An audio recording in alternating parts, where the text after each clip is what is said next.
But speaking of killer hires, Deeksy, get us started with your initial reaction when Kent Hughes was named the 18th general manager of the Montreal Canadiens this year. A lot of people thought it was going to be Patrick Roy. There's so many rumors going around, but I want to get your initial reaction on Kent Hughes. And I'm going to keep this theme going out through the show. What's your report card score for Kent Hughes this season? Well, I think you have to count last season as half of it because he was hired this calendar year in January, as you can see, January 11th. So you got to give the guy at least, I think to me personally, I would give him an A. The reason I would give him an A is just because there was so much turnover so fast and it turned into rebuilding for the future. But, before him also came Jeff Gorton, of course, as we know.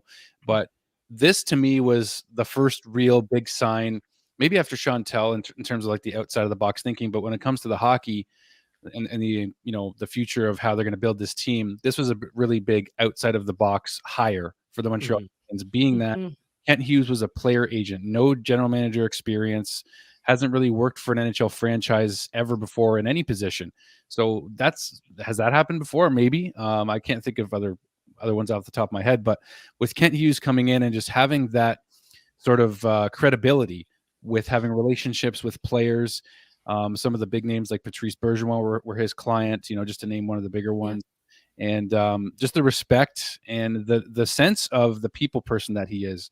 You need someone like that in that role because, as we know, with Marc Bergevin, things got personal a lot of the times. I got Mark up on that situation got ruined because things got personal, and also with other players too, who we'll mention. But Kent Hughes, so far in the job itself, has an A for me.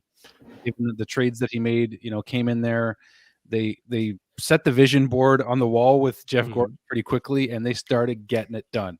So to me, I think that's an easy A for me, and no pun intended for the movie title. I think I threw in there with Emma Stone, but so far I'm enjoying having him, and I like his openness. I think that we knew Jeff Petrie was going to be traded months before. When have you ever heard that out of a GM's mouth when they said, if we can accommodate a player, we will, which basically means he wants out.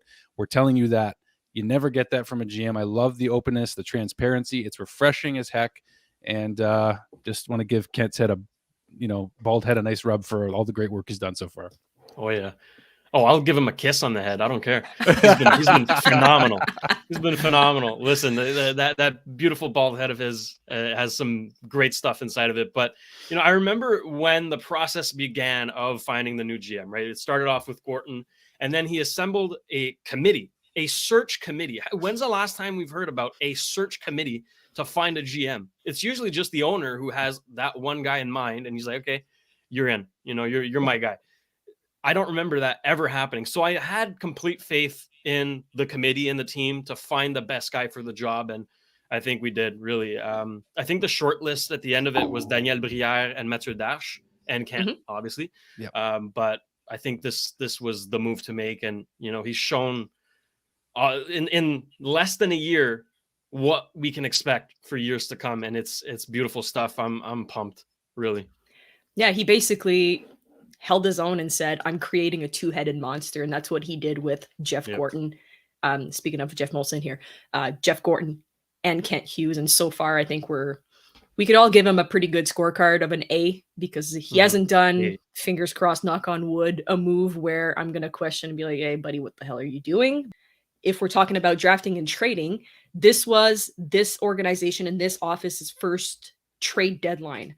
So some notable trades that we had were Tyler Toffoli, Ben Sherratt, Arturi Lehkonen, and Brett Kulak. So Shane, talk to us about where this is leading right now, because some of these trades are going to be benefit for a long time.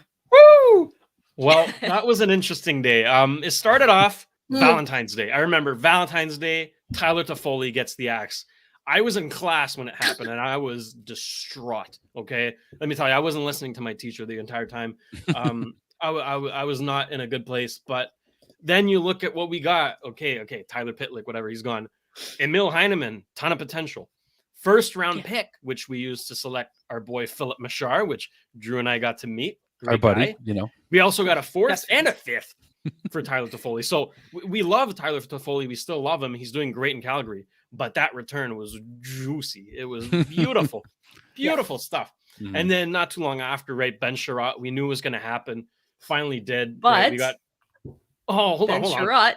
Oh yeah, I'm getting there. Okay. We get Ty Smilanic, which is a fantastic prospect, right? Great guy. Yeah. But here's the kicker. Right? Unprotected first round pick for the 2023 entry draft. I'm sorry, was that unprotected? Mind blowing. No, it's not unprotected, right? Okay. Yeah. So Florida can get Confirmed. first pick, and well, that's ours. So phenomenal stuff by Kent, right? It's those little things, those little details that make these trades just fleeces, essentially. And we got a fourth on top of that, so can't be mad. Obviously, our boy Lecky, sad moment, right? Those who were watching the live stream there got to see our live reaction and Nick down a bottle of wine. But we got Justin Barron, who's a fantastic young defenseman prospect and a second round pick. But I think the real joy that we got out of that trade is seeing Lecky lift the cup, right? I think that's crazy. That's what we wanted, right? It sucks that we had to let him go, but again, he achieved his dream, and he actually was a big part of the reason why they won. So love seeing that. And here's a trade that I didn't know just how good it was until before the show. Thank you, Drew.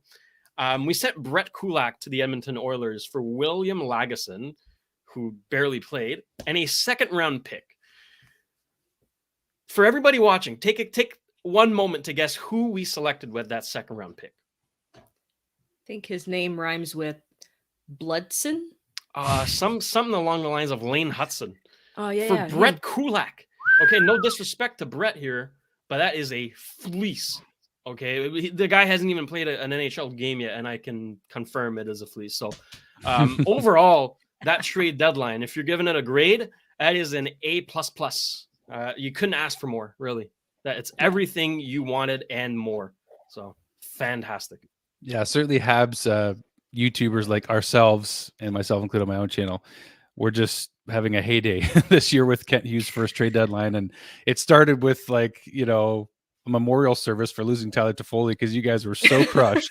And we had to find a way to it was just Habs fans were in mourning on Twitter, mainly Nick and some others, but I had a bad day. Yeah. I remember it well. I had to log off Twitter. I was like, I'm getting depressed.